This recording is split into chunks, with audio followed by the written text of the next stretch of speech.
जिसका लंबे वक्त से इंतजार था, जिसको लेकर आज दोपहर 3 बजे तक भी बेएतबारी और बेयकीनी का माहौल बना हुआ था, वो घड़ी बिल आखिर आ गई। इलेक्शन कमीशन ऑफ इंडिया ने जम्मू कश्मीर के असेंबली इंतखाबात की अनाउंसमेंट कर दी है। जहाँ तक मेरा ख्याल जाता है, जम्मू कश्मीर की जो हालिया सियासी ज़िंदगी है 70-80 साल की, उसमें शायद ये दूसरी मर्तबा ऐसा हो रहा होगा कि जब पूरी रियासत के तूल और अर्ज़ के ऊपर हर देहाती और शहरी, हर किस्म के शख्स का एक यकसा शिद्दत से उन्होंने किसी चीज़ का इंतज़ार किया हो। पहली बार ऐसा तब देखा गया था 1996 में, जब 6 साल के बाद इलेक्शन कमीशन ने अनाउंस किया था कि इंतखाबात होंगे, और दूसरी बार अब फिर से 6 साल के बाद जब असेंबली के चुनाव हो रहे हैं। ये जम्मू कश्मीर में हमेशा इतना कन्फ्लिक्ट रहता है कि अगर कोई चीज़ कश्मीर में चाहिए तो जम्मू उसके मुखालिफ हो जाता है, जम्मू में चाहिए तो कश्मीर उसके खिलाफ हो जाता है। ये पहली बार ऐसा देखा गया कि शुरू में कुछ लोग एक दूसरे के मुखालिफ थे, लेकिन अभी पूरी जम्मू को, पूरी जो जो माजी की रियासत है, उसमें मुझे लगता है कि सब लोग इसी ख्याल के थे, इसी इंतज़ार में थे कि इलेक्शन हो जाने चाहिए। आपको सारी तफसीलात मौसूल हो चुकी। प्रेस कॉन्फ्रेंस आपने देखी। जिन्होंने प्रेस कॉन्फ्रेंस नहीं भी देखी, मुझे यकीन है कि उन तक तमाम इतलात के फेजेस क्या होंगे, तारीखें क्या होंगी, वो आप तक पहुंच गई है। आजकल इंटरनेट का ज़माना है, कहाँ ही गुंजाइश छोड़ते हैं किसी किसी के लिए कि वो बाद में आए और वो कहे कि मेरे पास अजाफी तफसीलात हैं और मैं बताना चाहता हूँ। लिहाजा एक मुख्तसर सा तबसरा और किस किस्म के इंतखाबात ये होने जा रहे हैं उसके ऊपर बात करूंगा मैं। मेरा नाम जफ़र चौधरी है।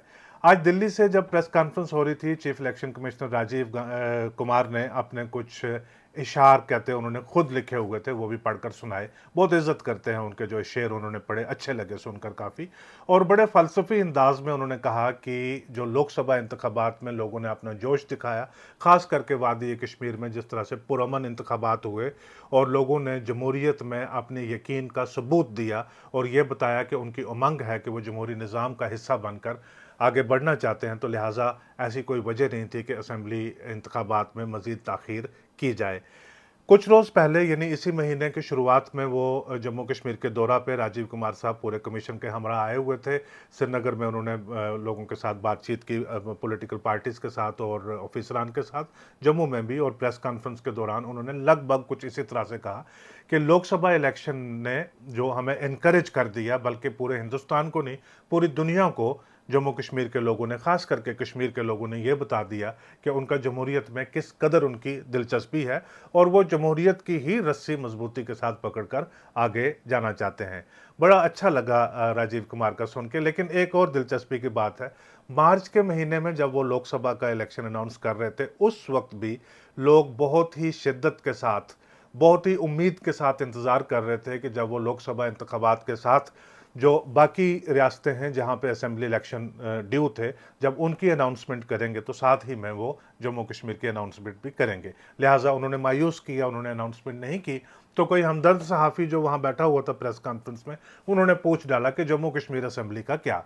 तो तब राजीव कुमार साहब ने कहा कि देखिए कि जो रीऑर्गेनाइजेशन एक्ट और डिलिमिटेशन एक्ट जो है वो आपस में एक दूसरे के साथ कन्फ्लिक्ट में थे। कहने का मतलब उनका ये कि जो सरकार है उन्होंने मैदान हमवार करके हमारे हैंडओवर अभी तक किया ही नहीं, तो हम इंतखाबात कैसे करवाते।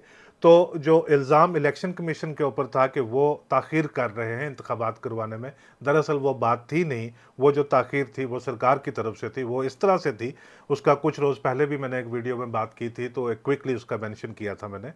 जब 5 अगस्त 2019 हुआ, जिक्र करना बड़ा ज़रूरी बन जाता है क्योंकि जो आखिरी इंतखाबात 2014 में यहाँ पे हुए थे, वो एक वसी रियासत में हुए थे, एक बिल्कुल अलग सियासी माहौल में हुए थे। अब जो इंतखाबात 10 साल के बाद असेंबली के इंतखाबात होने जा रहे हैं, ये एक यूनियन टेरिटरी के लिए और बिल्कुल ही बदले हुए सियासी हालात में होने जा रहे हैं।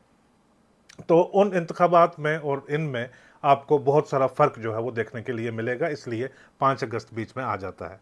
5 अगस्त को होम मिनिस्टर ने कहा कि आप इसको जज़्ब कीजिए, जो हमने कहा इसको डाइजेस्ट करने की कोशिश कीजिए, लेकिन बहुत जल्द आपकी असेंबली के इंतखाबात हो जाएंगे और उसके बाद रियासत भी बहाल कर देंगे। यही बात दोहराई प्राइम मिनिस्टर ने जब 8 अगस्त को उन्होंने कौम के नाम खिताब किया। अब मामला यह है कि जो रीऑर्गेनाइजेशन एक्ट है, जिससे ये सारी चीज़ अकॉम्प्लिश हुई है, 5 अगस्त का जो मामला, उसका एक कानूनी प्रोसेस भी होता है ना, तो वो जो कानूनी किताब है वो है रीऑर्गेनाइजेशन एक्ट। वो ये चीज़ बिल्कुल वाज़ह तौर के ऊपर कहता है कि जो अब असेंबली इंतखाबात जम्मू कश्मीर में होंगे वो एक नई डिलिमिटेशन के बाद होंगे, वो एक नई असेंबली कॉन्स्टिट्यूंसीज़ की हल्का इंतखाबात की नई हदबंदी के बाद होंगे। तो लिहाजा उन्होंने कहा कि ये 90 सीटें हमने बता दी हैं कि 90 सीटें ही रहेंगी। अब आप एक डिलिमिटेशन कमीशन बनाइए, वो इन 90 सीटों को फिट करके जब आपको बता देगी उसके बाद आप इंतखाबात का प्रोसेस जो है वो शुरू कर सकते हैं।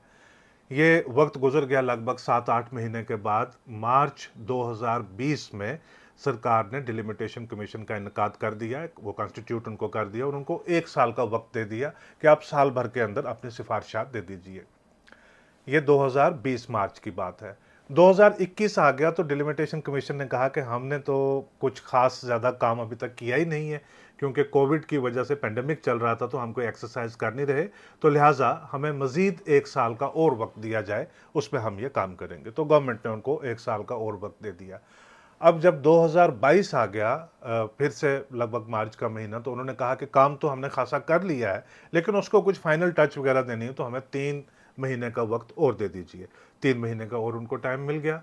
और उस 3 महीने के बाद जब उन्होंने अपनी सिफारिशात शायद मई या जून 2022 में अपनी सिफारिशात मुकम्मल दे दी, तो अब उसके बाद कोई वजह नहीं रहती थी कि इलेक्शन क्यों ना करवाए जाएं। लेकिन जब आप सिफारिशात को मुकम्मल तरीके के साथ पढ़ते हैं तो कमीशन ने कह दिया कि आप 2 सीटें एडिशनल क्रिएट कीजिए जो नॉमिनेशन के साथ फिल होंगी, जिन पे कश्मीरी माइग्रेंट्स को नामजद किया जाएगा असेंबली में, और 1 सीट जो पाकिस्तान ऑक्यूपाइड कश्मीर से जो डिस्प्लेस्ड हैं यहाँ पे, वो उनके लिए नामजदगी के साथ, वो यानी रीऑर्गेनाइजेशन एक्ट ने कहा था कि सीटें होंगी असेंबली में टोटल 90, अब इन्होंने सीटें बढ़ाकर कर दी हैं 93।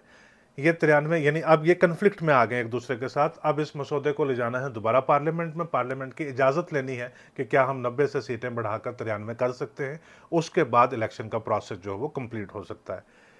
इसके ऊपर मरकजी सरकार ने कोई पेशरफ्त नहीं की।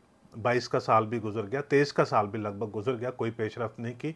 अब तो 23 का साल गुजरते गुजरते 24 के जो लोकसभा इलेक्शन ड्यू हैं उसका वक्त भी अब नज़दीक आने लगा, लेकिन इस मामले के ऊपर कोई पेशरफ्त, सारे ढूंढ रहे थे इलेक्शन कमीशन को कि आप अनाउंसमेंट नहीं कर रहे, लेकिन बहुत सारे लोगों की इस कानून के बीच में जो कन्फ्लिक्ट आया हुआ उसके ऊपर नज़र नहीं थी। तो लिहाजा शुक्रिया है इलेक्शन कमीशन का जिन्होंने आज इलेक्शन अनाउंस किया, लेकिन सबसे ज़्यादा शुक्रिया बनता है सुप्रीम कोर्ट का और चीफ जस्टिस का, जिन्होंने जब आर्टिकल 370 के ऊपर अपना फैसला सुनाया तो उस वक्त उन्होंने एक तारीख मुकर्रर कर दी। ये दिसंबर 2023 में तारीख उन्होंने मुकर्रर कर दी। उन्होंने कहा कि 30 सितंबर 2024 से पहले पहले किसी भी सूरत में आप जम्मू कश्मीर रियासत में, जम्मू कश्मीर यूनियन टेरिटरी में वहाँ के असेंबली इंतखाबात करवा लीजिए। ये सुप्रीम कोर्ट के इस ऑर्डर के बाद पेशरफ्त शुरू हुई कि जो डिलिमिटेशन का ऑर्डर है उसको रीऑर्गेनाइजेशन एक्ट के साथ हार्मोनाइज किया गया, लेकिन उसके बाद फिलवाक़या ही इलेक्शन कमीशन के बाद बहुत कम वक्त बचता था कि वो लोकसभा इलेक्शन के साथ इसका इलेक्शन करवा सकते। तो सुप्रीम कोर्ट ने क्या किया कि एक विन विन सिचुएशन क्रिएट कर दी। विन विन सिचुएशन ये था कि जब आर्टिकल 370 हट गया था तो बहुत सारे लोग ये समझते थे कि जिन हालात में हटा है और उससे पैदा होने वाले जो हालात बने हैं, शायद एक बहुत लंबे वक्त तक यहाँ पे असेंबली इलेक्शन हो ही नहीं सकते, और एक मायूसी सी बनी हुई थी उस वक्त। अब एक सियासी मामला था आर्टिकल 370 को लेकर, वहाँ पे सारी पार्टियों ने ये फैसला किया कि हम सियासी मामले को, सियासी जंग को अदालत में जाकर लड़ेंगे, और साथ में हर आए दिन ये बयानात उन्होंने देने शुरू किए कि अदालत का जो फैसला होगा वो हमें मंजूर होगा। तो उन सारी बातों के बावजूद अदालत ने आर्टिकल 370 के ऊपर तो अपना फैसला दे दिया कि मरकज़ ने जो किया है सो सही किया है, तो लिहाजा लेकिन इलेक्शन जो है वो 30 सितंबर से पहले आपको करवाने पड़ेंगे। तो ये एक जो पॉलिटिकल कन्फ्लिक्ट होता है उसमें किसी हद तक ये विन विन सिचुएशन होती है कि जिन्होंने बड़ा काम किया आपने उनको भी एक्नॉलेज एंडोर्स कर दिया, अपहोल्ड कर दिया, और जो लोग परेशान बैठे हुए हैं उनको भी आपने कंसेशन दे दी, एक नई शुरुआत के लिए एक आगाज़ दे दिया कि ये इंतखाबात हैं, फिलहाल आप इस पॉलिटिकल प्रोसेस में एंगेज हो जाइए, फिर उसके बाद लंबा वक्त है, आप उसमें जो चीज़ें करना चाहते हैं आप वो कर लीजिए। जिन सूरत हाल में इलेक्शन अनाउंस हुए हैं आज, वो बड़ी चौंका देने वाली थी, वो बड़ी सरप्राइजिंग थी, वो बहुत ज़्यादा। आपको खुद भी अंदाज़ा इस बात का लग चुका होगा कि एक कोई 10 दिन पहले मैंने बात की थी कि क्या वजह है कि पूरी जम्मू कश्मीर के अंदर, वो चाहे लोग सरकार के अंदर हों या सरकार के बाहर हों, वो चाहे लोग बीजेपी के साथ जुड़े हुए हों या बिल्कुल ही हिज़्ब इख्तलाफ में हों, हर किस्म के लोग जो हैं वो इलेक्शन कमीशन की विजिट के बावजूद, सारे बयानात के बावजूद, डिलिमिटेशन के बावजूद, समरी रिवीजन के बावजूद, उनमें बेयकीनी और बेएतबारी क्यों है, वो क्यों नहीं मानते कि इलेक्शन हो जाएंगे। किसी को इस बात का यकीन नहीं होता था कि इलेक्शन हो जाएंगे। आज आपको अंदाज़ा लग गया होगा कि जो लोग सरकार के अंदर थे उनमें भी बेएतबारी का, बेयकीनी का, नाउमीदी का जो आलम यह था कि अंदाज़ा उनको भी नहीं था कि आज के रोज़ यानी 16 अगस्त को इलेक्शन की अनाउंसमेंट हो जाएगी और मॉडल कोड ऑफ कंडक्ट नाफज हो जाएगा। मुझे लगता है कल देर रात कहीं अंदेशा लगा कि विज्ञान भवन में जब कहा होगा कि आप प्रेस कॉन्फ्रेंस की तैयारी करवाइए, पता चला कि कल कमीशन की तैयारी होने वाली है। तो कल रात को 11 बजे से धड़ाधड़ जम्मू कश्मीर जो गवर्नमेंट है उसके अंदर ट्रांसफ़र्स और पोस्टिंग्स हैं वो चल रही हैं।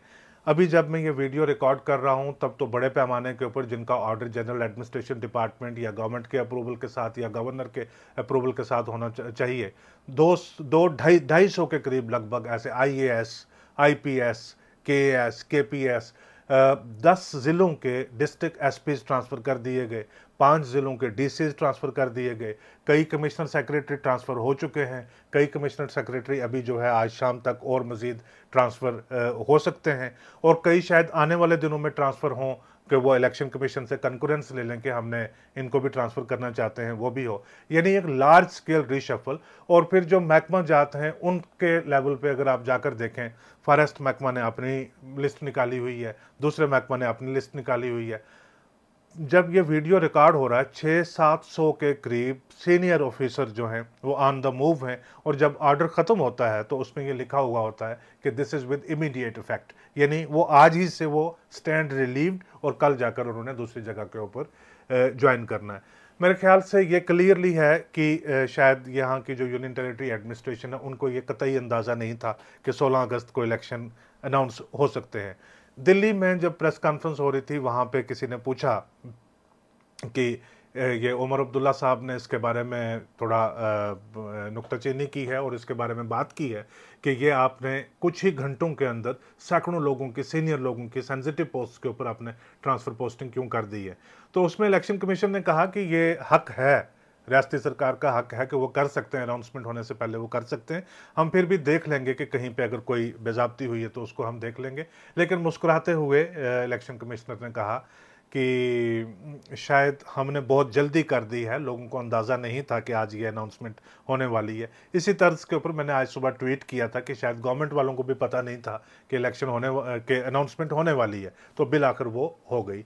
जो शेड्यूल इलेक्शन का इन्होंने बनाया है उसमें मैं ये एक तो ये जो सरप्राइज़ इन्होंने दिया कि जिसका यूनियन टेरिटरी एडमिनिस्ट्रेशन तक को नहीं पता था, तो यकीनन दिल्ली वालों को भी कोई बहुत ज़्यादा तारीख का एग्जैक्ट पता नहीं होगा कि कमीशन किस दिन अनाउंस करने वाला। अगर दिल्ली वालों को पता होता तो वो यहाँ की गवर्नमेंट को एडवांस में बता देते कि आप अपनी तैयारियाँ जिसको कहाँ तैनात करना वो आप करके रखें, इलेक्शन होने वाले हैं। बाद में अगर आप ट्रांसफ़र पोस्टिंग करेंगे तो वो थोड़ा बदज़ेब लगना शुरू हो जाएगा।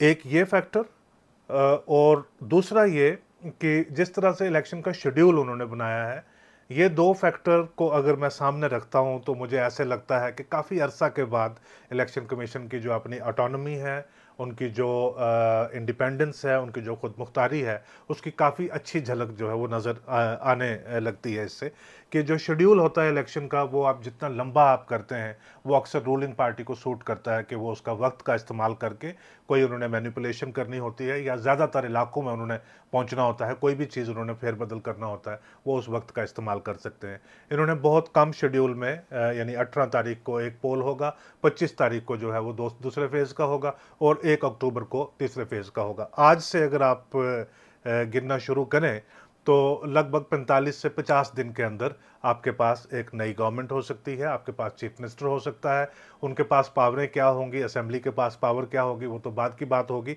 लेकिन एक जो सियासी निज़ाम है, एक जो कॉन्स्टिट्यूशनल प्रोसेस है, एक जो डेमोक्रेसी का एक प्रोसेस है, वो बहाल हो जाएगा। ये आने वाले 50 दिन हम भी कोशिश करेंगे कि आपके साथ किसी न किसी तरीके से, हर रोज़ नहीं तो जिस दिन ज़रूरी हो, जिस दिन कोई दिलचस्प बात हो, आपके साथ जुड़ा जाए। मैं अक्सर ज़्यादा बातचीत जो है वो खुद ही करता हूँ, लेकिन इस इलेक्शन के दौरान हम कोशिश करेंगे कि लोगों के साथ भी बात की जाए, इंतखाबात में जाएं, लीडरान के साथ भी बात की जाए और जो आम लोग हैं उनके साथ भी बात की जाए, उनके साथ भी आपको रूबरू करवाया जाए। आपने देखा होगा गुज़श्ता 1-2 साल से जो ये जो डिजिटल मीडिया है उसमें एक नई चीज़ शुरू हुई है जिसको बोलते हैं पॉडकास्ट। पॉडकास्ट में वो एक मेहमान को लाते हैं, तो थोड़ी हल्की फुल्की भी, कई बार सीरियस भी होती है, लेकिन एक लंबी बातचीत जो है वो होती है। हम अपने ये जो इलेक्शन के दौरान सारी बातचीत रहेगी, इस सीरीज का नाम रखेंगे कि पोल कास्ट। ये पोल यानी इलेक्शन और कास्ट यानी उसकी जो डिस्ट्रीब्यूशन है, उसकी जो स्ट्रीमिंग है उसको लेकर। तो पोल कास्ट का आज देख रहे थे आप पहला एपिसोड। हम और आप दिलचस्पी बनाए रखते हैं इन इंतखाबात में भी। ये इंतखाबात हमारे हैं, ये हमारे लिए हैं, हमारी ही सबसे ज़्यादा इसमें दिलचस्पी होनी चाहिए। हमें इससे बिलाखिर कोई वो नहीं परेशानी होनी चाहिए कि किसकी सरकार आए और हम आज ही क्या उसके बारे में सोचना शुरू कर लें। हमारा जमहूरियत का निज़ाम जो है वो मजबूत होना चाहिए। हमारी असेंबली में अच्छे लोग इलेक्ट होकर आने चाहिए, एक अच्छी गवर्नमेंट बननी चाहिए। उसके बाद असेंबली के अख्तियारात कितने होते हैं, नई गवर्नमेंट के अख्तियारात कितने होते हैं, रियासत कितनी जल्दी बहाल हो सकती है, ये जिम्मेवारी उन लोगों के ऊपर आयद हो जाती है जो इलेक्ट होकर ऐवान में आते हैं और हम लोग उनकी मदद कर सकते हैं वक्त ब वक्त। आज का एपिसोड देखने के लिए बहुत शुक्रिया।